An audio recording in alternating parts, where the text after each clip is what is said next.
You have found the Business Broker Growth Show with your host, Jason Cutter. This is the podcast for brokers who are ready to stop hoping for deals and start growing their pipeline. Our goal is to bring you strategies, stories, and insights that will be a catalyst to move you quickly from transactional deal makers to trusted advisors. Time for Business Broker Growth. Hey everybody, Jason Cutter here, back with the after show with my good friend, new friend, Claudio Vilas. For most people watching, if you follow the podcast and you tune in regularly, generally what happens is we record the first episode, we stop, we take a break, and then we do the after show, which is right after. In this case here, with Claudio, we used up so much time in the first conversation with such a great thing. We ran out of time for the after show. So this is a little different. I'm wearing the same shirt if you're watching video. Claudio has had a wardrobe change because we're a couple weeks separate from that first one. So if anyone's tuning in like, wait a second, how long was this break?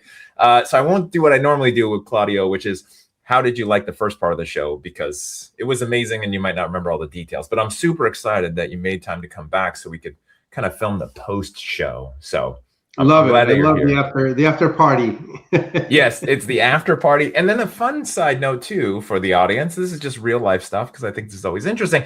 In the gap from when we recorded the first episode to recording this after show, Claudio and I actually met in person for the first time, which, you know, in this virtual world, we got clients of our company that have never met in person. All right, so let's pick up with the kind of after show, after party topics.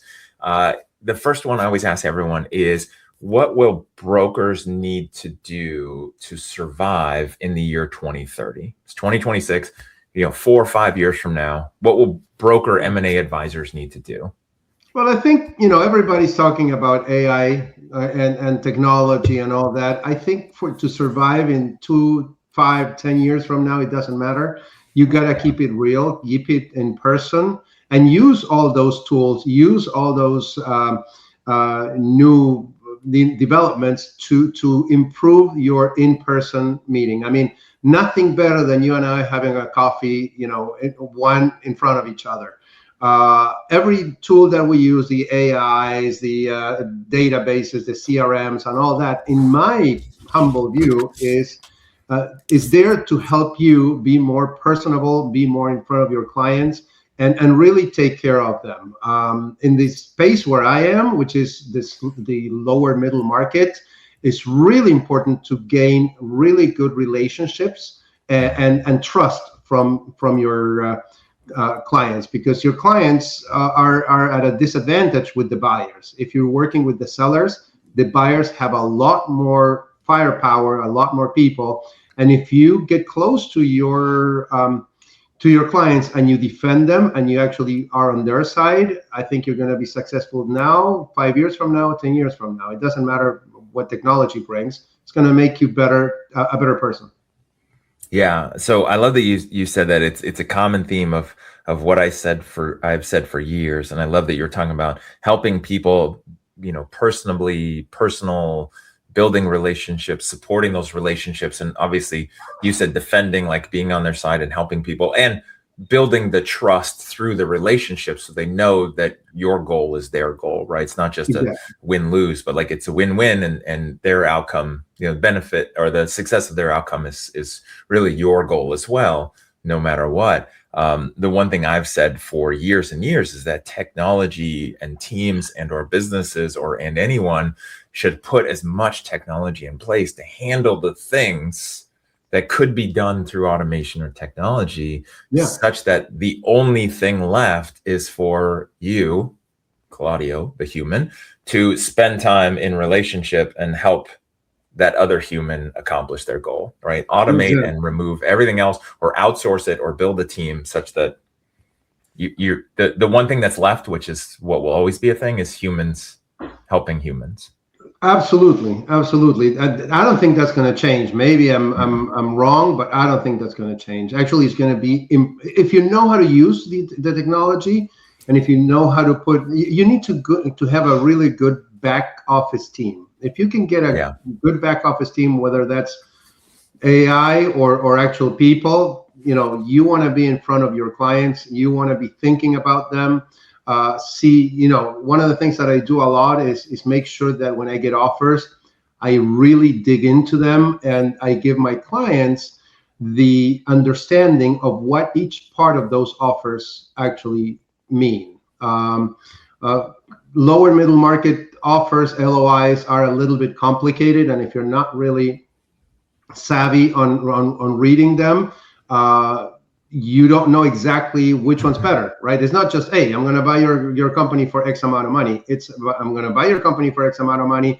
There's going to be earnouts. There's going to be rollbacks. There's going to be holdouts. I mean, there's so many other things that go into an offer that if you as a broker help the seller understand it, you're going to be successful because people want to trust you. And once you have one good successful sell, that successful sell is going to lead to 2 more successful, and then that's going to lead to 4 more, and then you're good. Let's roll into the next question, which you've kind of set up, you've kind of addressed, but not specific. But this one is, what do you see as the #1 tech shift coming to M&A? Tech shift. Well, yeah. I do see that we're going to have a lot of AI helping us in all different types of work. I see that. Well, here's the thing. Tech could be a gadget or could be something strategically used. Okay, so everybody's going to say AI is going to change things. Yes, they will. But do you know how to manage AI? Do you have a strategy to use AI? It's not toys that we're talking about. It's actually tools that you need to learn. And I do a lot of woodworking. I don't know if you know this, but I'm a really advocate for woodworking. I'm terrible at woodworking, but I buy the most expensive tools and I'm still suck at it. It's not the tools, it's me. But I keep fighting. I mean, I keep trying to do it. Same thing happens. The funny thing is, well, that's my my hobby. But for my job, if I just bring technology stack to me and I don't know how to connect one thing with the other, and I don't know why I'm doing something other than that I just saw it and it's a nice flashy thing, it's not going to work. What you really need, and there's so many tools that are coming out to the market, that you really need to know which one you're going to invest in and how you're going to use it strategically. How are you going to build your business? Is kind of like a jigsaw puzzle, and you got to start putting the little pieces of that puzzle together. If you have a really nice piece of a puzzle that doesn't belong to your puzzle, you're never going to make it work. Okay, so it's not about how beautiful, how shiny, how nice that piece is whether it makes sense to your puzzle or not. And each one of us has different ways of managing our business. So each one of us is to make the decision on which one of all those tools that are out there are going to actually make it better for you. Yeah, and I love that. I'm sorry, but that's the part that's the human part. That's the strategic brain. That's the person that thinks beyond that, shiny object. AI is never going to change that because you are the driver of your own business. It also interesting because I think about the answer to the first question and kind of my thoughts on that, and then this one as well, which is when I hear you talking, I'm thinking about, like, you have to have that foundation. You have to have the foundation and then the strategic side and the goal before you're adding the tech, because otherwise tech is just tech. And it's funny, you talk about the woodworking. I've used an analogy with golf. I was like, you could give me the most expensive golf clubs on the planet and I still suck because my fundamentals are garbage. Like, I am a bad golfer. You could give Tiger Woods a $5 Goodwill used golf club and he will destroy me every day of the week. And so his fundamentals are so good, the tool doesn't matter against me, where my fundamentals are so bad. Now he's playing against other professionals, then it matters. But that's like, when I hear you talking, it's like you need that fundamental, the strategic, the skills, and then the tech, whatever is called tech, is then the layer on top to accomplish it. That's the exact same thing. The perfect analogy. Yeah, and I'm also a terrible golfer too. So you know what the problem is, and then I'll tell you a little bit about myself. The problem is that I'm never good at anything because I get bored and I do different things. So what happens with me with woodworking is I never learn a technique, because when I'm about to learn it, I'm already doing something else. So that's, unfortunately, that's the way I'm wired. So I stopped, this is super side note for the audience. I stopped buying sports equipment for that reason, because I had so many different things, from the tennis phase to the golf phase to the whatever phase and all those things. And then I heard this thing, and this might help you, Claudio, and anyone in the audience, is there's a difference between an itch and a burn.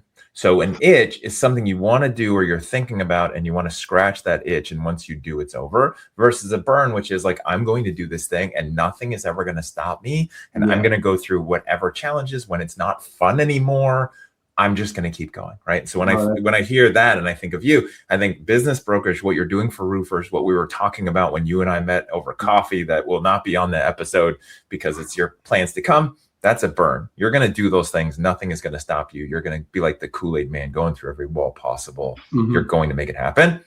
And golf is an itch. Woodworking is an itch. Exactly. Hey, this sounds fun. Let's try this. Okay, now I want to do something else. Absolutely. Some people, 100% woodworking is a burn, right? Like, that's like, I'm going to do this and I love doing it. It's my thing. So yeah, it's a big difference. True. Absolutely. Great. Yeah. So, okay. So next one. So we're recording this. It's early 2026. Last year, 2025. What was the biggest lesson or lessons from last year? Considering that was your second year of a roofing focus of the industry, but was the biggest lesson of last year? If you're listening to this and thinking, I want this level of authority, I just don't have the time to build it, that's exactly what Business Broker Growth does for you. Most brokers know that they need consistent content, better positioning, and real digital visibility. They just don't have the bandwidth to create it or the systems to keep it going. And that's what we build for you. The content engine, the visibility strategy, and authority signals, everything you need that we've talked about here. So if you want this impact without adding another full-time job to your plate, go to businessbrokergrowth.com to learn more about what it would look like for your business. Now back to the episode. But was the biggest lesson of last year? There's many lessons that I learned. First, I learned a lot about, and this is very industry specific, if you will. I learned where to put my marketing money, and I learned by spending way too much marketing money in things that I didn't need, or they didn't return any ROI. I learned that in the roofing industry specifically, there's a lot of money coming into the industry, but there's a lack of quality companies to sell to that money, and this is so big. And we had this conversation over coffee the other day, and that I had conversations with some private equities, and they were saying, well, we had over 400 interviews and we only bought one or two companies. So what I did this morning, you know how I am, we had the conversation yesterday. This morning I woke up and I sent an email to about 500 private equity buyers, and I asked them, how many companies did you interview last year? How many did you present an LOI for? And how many did you actually buy? And I'm getting that information now. I'm gathering it. I'm going to create a report on that. But the numbers are really, really disheartening. Now, the 400 is one of the numbers. There were 300. There's 150. And they all end up buying one or two. So what I did learn is that the whole industry, and I think we can extrapolate this to any other market. The industry is extremely, extremely inefficient. So there's got to be something that we need to do. And those other brokers that are listening to this, maybe we can get together and find a way to improve our batting average. And it's not the brokers, okay? It's not about the brokers only. It's the whole industry. You have to kiss a lot of frogs to find a prince, and that costs money. So every time I'm talking with with a seller that I know is not going to be a sellable business, I'm wasting my time, my money, my energy. We talked. I'm thinking of ways to change that. Okay. And that's kind of becoming my obsession, because I think there's got to be a better way. There's got to be a better way to sell businesses. In houses is a lot easier, right? Typically houses spend a couple of months in the market and then you sell them. But businesses, it could take hundreds and sometimes thousands of days to sell a business, and sometimes many times we just don't sell it. So how do you get to make the whole industry a lot more efficient so we can all make more money and stop spinning our wheels sometimes? Yeah, and it's interesting because on the real estate side, it's mostly formulaic. If you want a property to sell and you want, to get a good price in the market, then there's things that you do, right? And you have to be aware of the kitchen, the bathroom, the carpet, the paints, the inside, outside. Like it's pretty much like you look at it and go, okay, this, and then the market will tell you quicker than it does for business. Businesses, obviously there's a formula as well. It's a little more involved. And then everyone is so unique that then it gets kind of difficult to have that quality business come out the other end. So then the next question I have for you is, what are you excited most this year? It sounds like, going back to the itch versus the burn category, it sounds like this is one of the things for you is the high quality business. Yes, I keep saying that, I consider myself the roofing biz broker. So I sell roofing companies. I'm going to change that to just add one more word.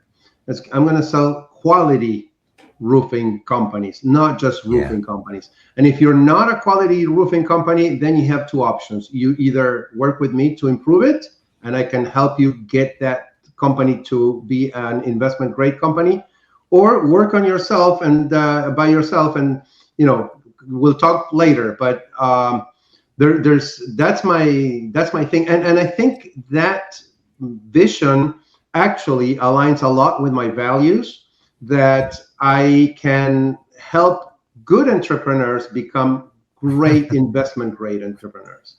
And there's a big difference between one and the other. But if you did build a business that is good and sustainable, you actually created so much benefits for everybody around it that I think it's worth the try. It's worth the effort to do that. And really drawing that line, which, any brokers listening to this have seen this, which is the lower quality business, where maybe it's the financials are a mess, or maybe there's no structure, or maybe it's 100% owner dependent, where to the market, this is not a quality purchase.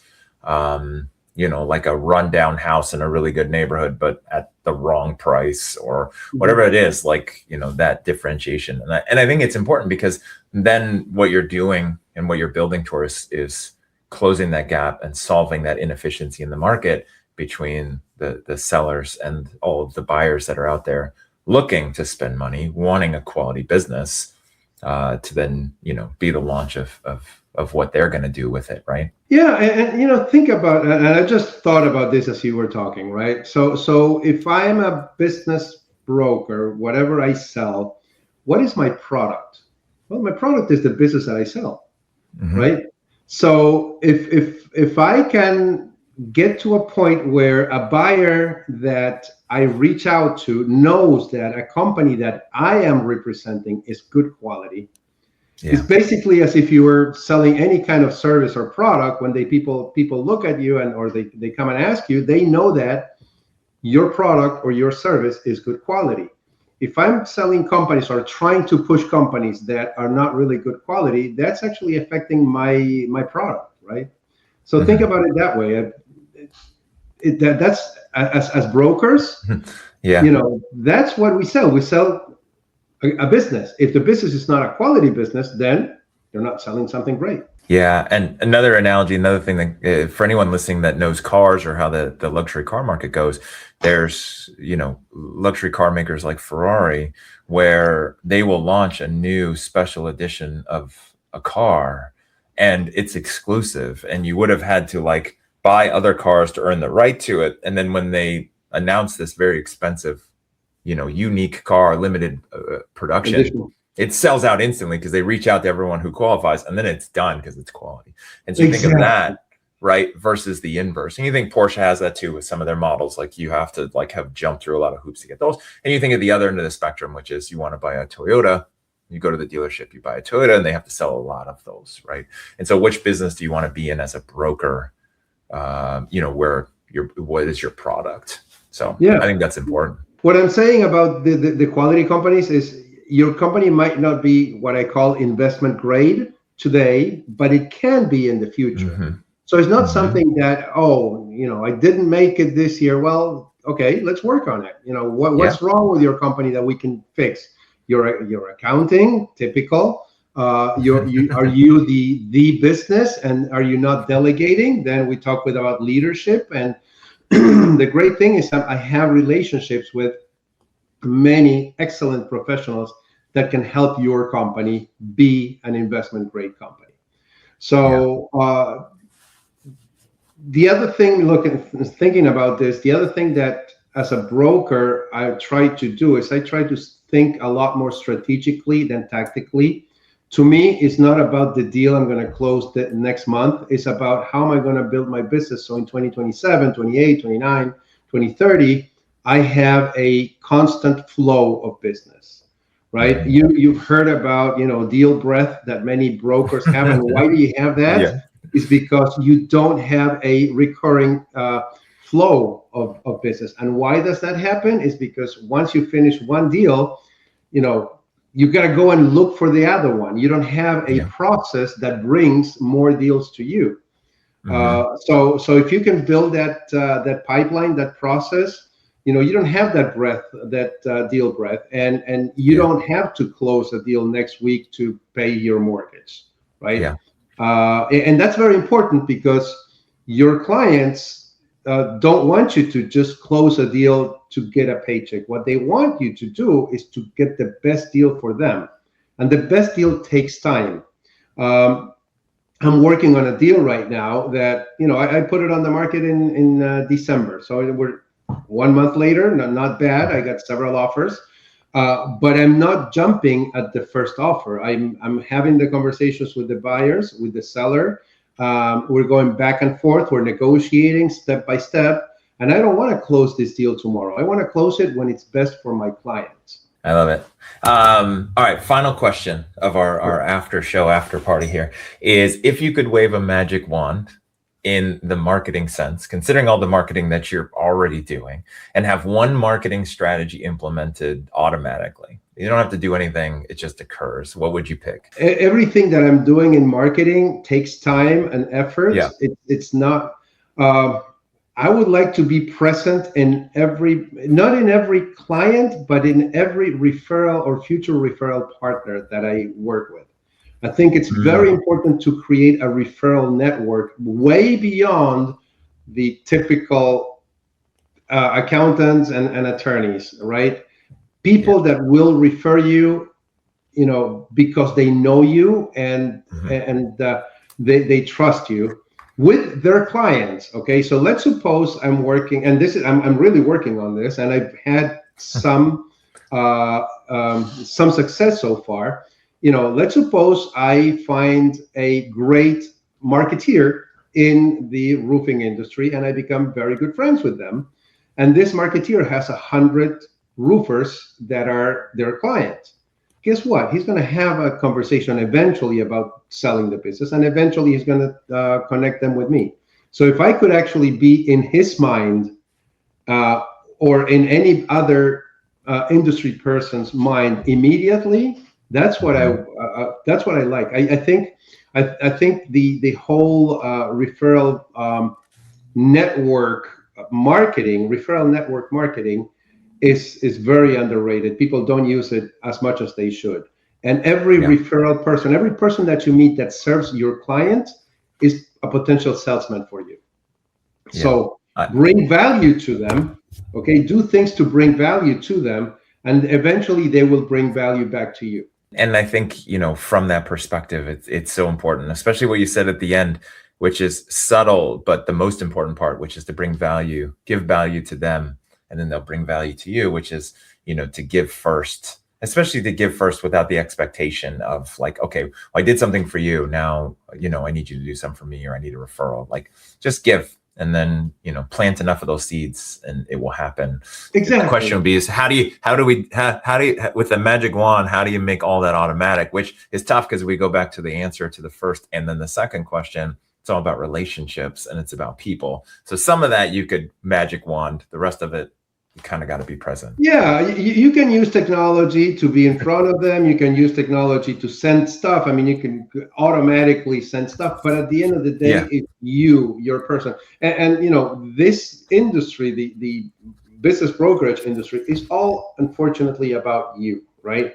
Yeah. It's your personality. It's you who's out there.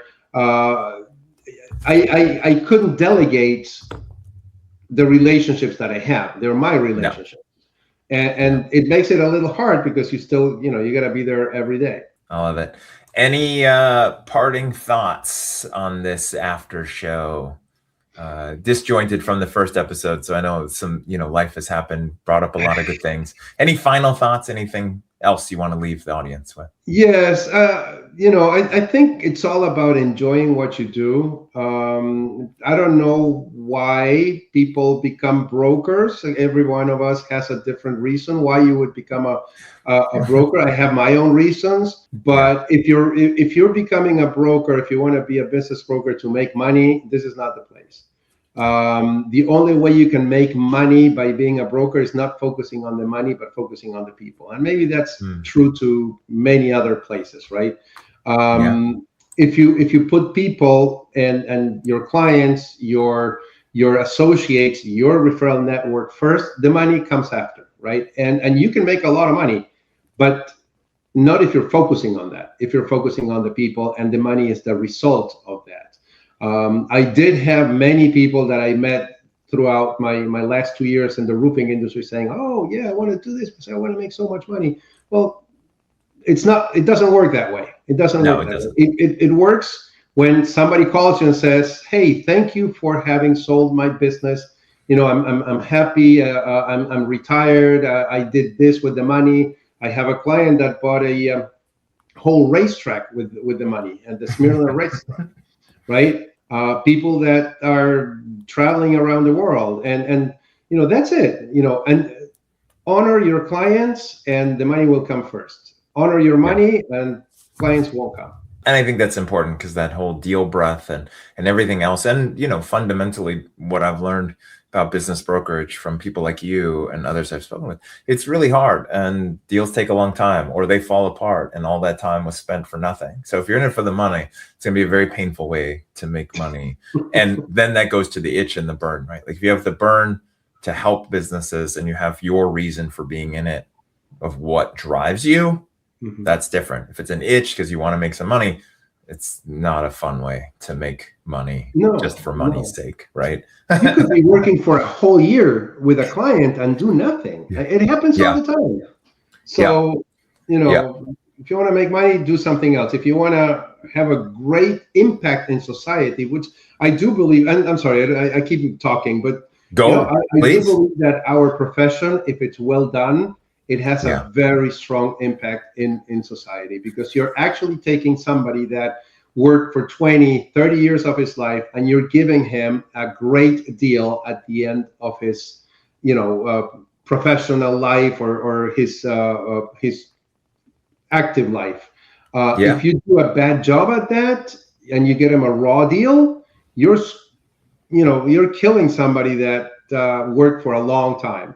So that is a responsibility. Many people don't even think about that, but it is true. It's when you do a bad deal for somebody, hey, you're not helping them, right? And that person maybe worked for 20, 30 years, and now they're stuck. Which is why it shocks me to this day that there's no licensing requirements, insurance, E&O, malpractice insurance. Like, a plumber is more of a profession than business brokers, because at least they have to take a test, they have to have insurance, they have to be certified. Like they have regulations.